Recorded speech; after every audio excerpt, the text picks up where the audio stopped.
I think some of you may be aware that Korea is famous for many things, including BTS, Squid Games, or even Gangnam Style. But Korea is also one of the world's largest market for crypto.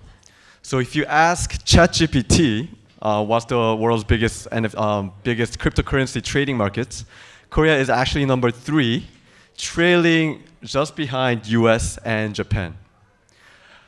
So we are very bullish on the future of Korean NFT space as well. And when we first launched our beta version last year, we were faced with this. So OpenSea was the first mover in the market, and they had over 99% in the Korean NFT space. So they were the most dominant NFT marketplace player, and we're trying to figure out what we can do to actually increase our market share so that we can effectively compete against players like OpenSea. And so after many trials and tribulations, we were somewhat effective in raising our marketplace market share to about 45% at the end of last year on a most widely used blockchain in Korea, which is called Clayton. So how do we do it? So the first keyword, we're going to say localization, and I mean that in every sense of the word. So one good place to localize your marketplace is going to be with wallets, because wallets are the gateway to Web3 or NFTs.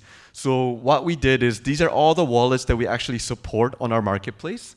You will probably recognize just MetaMask, which everybody uses, but in Korea, it's actually not the most popular wallet. So they use some of the other ones like Kaika's Clip, Burrito Favorite, and also Descent.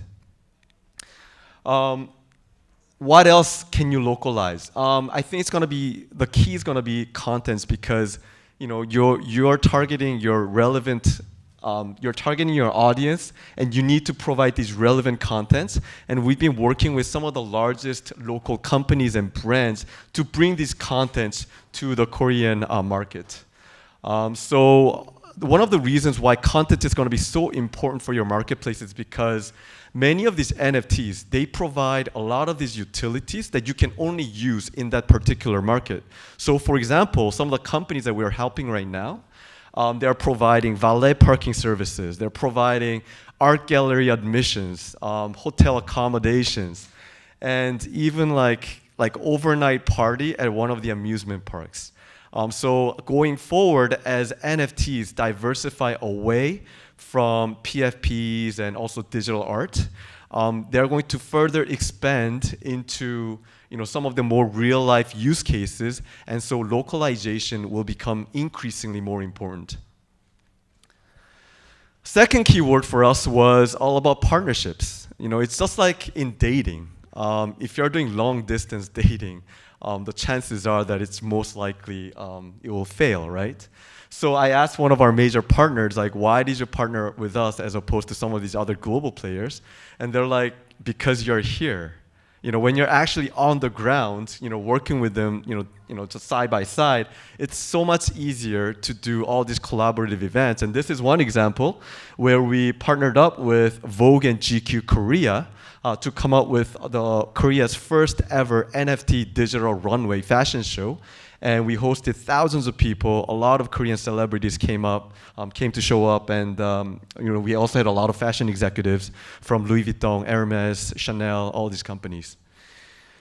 After that event, Seoul City, actually they do Seoul Fashion Week every year, and it's also one of the largest fashion shows in Korea. And they invited us free of charge to become their NFT digital ambassador. So it was such a big event in Korea that we also, they spent some money to promote it, and right here in Times Square in New York. And also we had, a lot of people showing up to a place called DDP for this Seoul Fashion Week, and we were one of the major partners.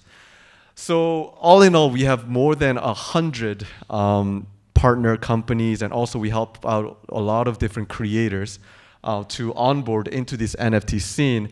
And I think that having this kind of localized partnership will be very, very important going forward.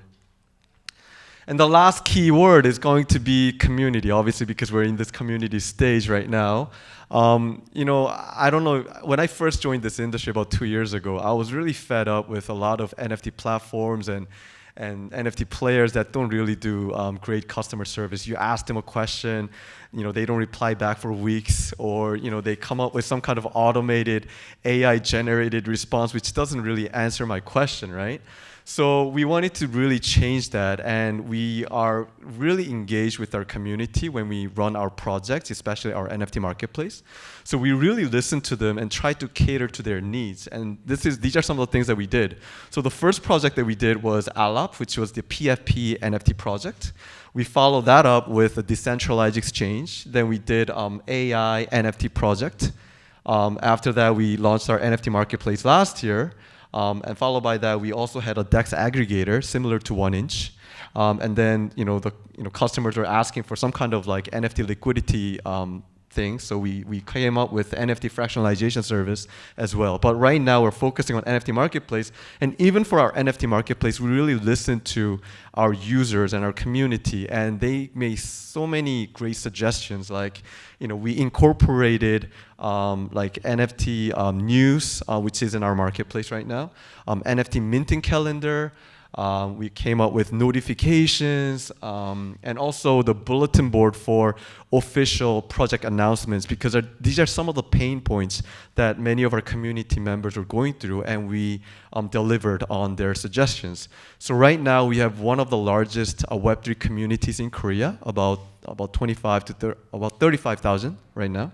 So that number might not be big compared to some of the Web 2 communities, but I think in Web 3, the niche that you get, the better. And I think we have a 35,000 strong community members that we can work with. And just finally, when it comes to community, it's not just about users or creators, regulators, environment, but also some of the local community that might need a helping hand. So for this one, we actually partnered up with a local artist with some disability. And we used his artworks to paint a mural on these walls at a youth shelter. We took pictures of these artworks. We made NFTs out of them. And we did a very successful fundraiser right before Christmas and donated that money to a foundation chosen by the artist.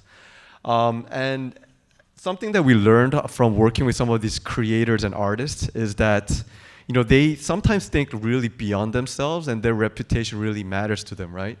So they don't necessarily want to work with all these like money-hungry crypto NFT players, but sometimes they want to use their God-given talent to actually help out those people who are in need, right? So this was another great example to actually build our local presence and also build our reputation that, yeah, Pala is not just about just making money, but we also want to give back to the community.